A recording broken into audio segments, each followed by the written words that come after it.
Heródoto Barbeiro, todos os dias aqui com a gente, para a gente tomar nota.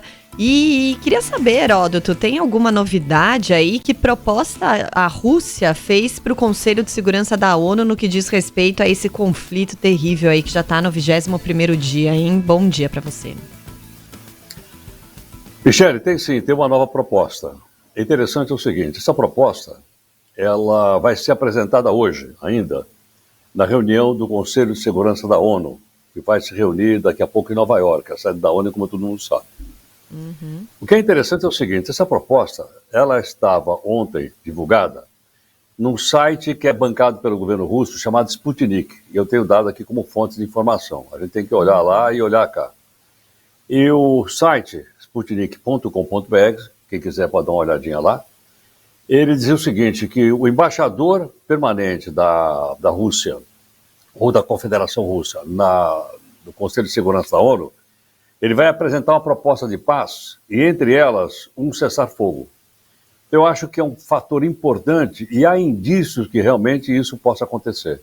Ontem nós tivemos o dia inteiro de negociações entre russos e ucranianos, feito via internet, para prosseguir no dia de hoje, o que mostra realmente um avanço. E também a declaração do próprio presidente da Ucrânia, o Zelensky, dizendo que a Ucrânia, no momento, não tem perspectiva para participar da OTAN, que teria sido, então, o pretexto pelo qual Putin iniciou essa invasão contra a Ucrânia.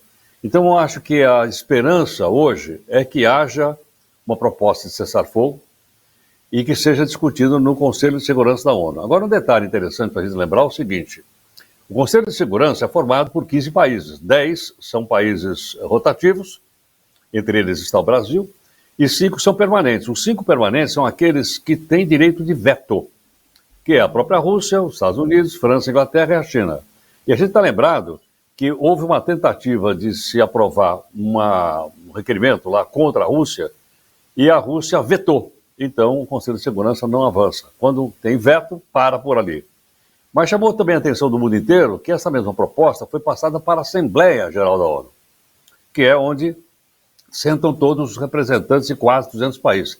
E na Assembleia, a Rússia, sim, ela saiu mal, porque mais de 140 países votaram contra ela, mostrando que estão descontentes com essa guerra contra a Ucrânia. Então, eu acho que esse é o episódio de hoje, que pode se confirmar ou pode não se confirmar. Enquanto isso, logicamente, a gente sabe também que o noticiário ele está puxando para um lado e puxando para o outro. Nós vimos aí um fato interessante, que foi uma jornalista entrar na parada. Aliás, vários já entraram, morreram.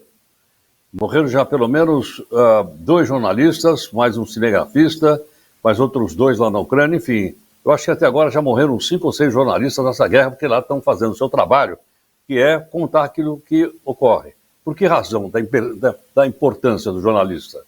Porque, logicamente, eu já disse aqui para vocês que numa guerra a primeira vítima é a verdade. Então, um conta uma coisa, outro conta outra coisa completamente diferente. Os russos dizem que não estão bombardeando a população civil, os ucranianos dizem que estão bombardeando, mostra aí o hospital, mostra a gente morrendo. Enfim, há uma guerra também de informações. E, logicamente, essas informações precisam ser checadas para saber se é verdade ou não. Esse é um dos trabalhos dos jornalistas numa guerra como essa. É saber se aquilo que está sendo mostrado realmente é verdade ou não. Enfim, em outras palavras, cada um tem a sua verdade. E é aquilo que nós tanto falamos agora, chamado de fake news. Então, a quantidade de fake news é inacreditável de um lado e do outro também. Então, os jornalistas estão lá numa tentativa, então, de minorar essa situação. Então, vamos ver se isso avança hoje, né, para que as coisas possam ir se desenvolvendo. Mas, ao mesmo tempo, a gente percebe o seguinte: na guerra da comunicação, porque guerra não se faz só com arma, se faz com propaganda, com contra-propaganda, com marketing, enfim. E nessa guerra da comunicação, o Zelensky está levando uma vantagem grande em cima do Putin, e que pese tudo, ele está levando uma grande vantagem em cima do Zelensky na área militar. Sem dúvida alguma. Praticamente a capital, Kiev, está praticamente cercada pelas tropas russas. Mas, do outro lado, o Zelensky não perde uma oportunidade. Ele participou do parlamento fez uma participação no parlamento do Canadá, assim como na Câmara dos Comuns foi aplaudido de pé, e deve falar agora também para o Congresso dos Estados Unidos, e vai por aí afora. Então, essa queda de braço, de um lado, a publicidade, do outro lado, a força das armas, e a Rússia, como eu já expliquei aqui, é um grande produtor mundial de armas e um grande vendedor mundial de armas, e tem uma força militar realmente poderosa.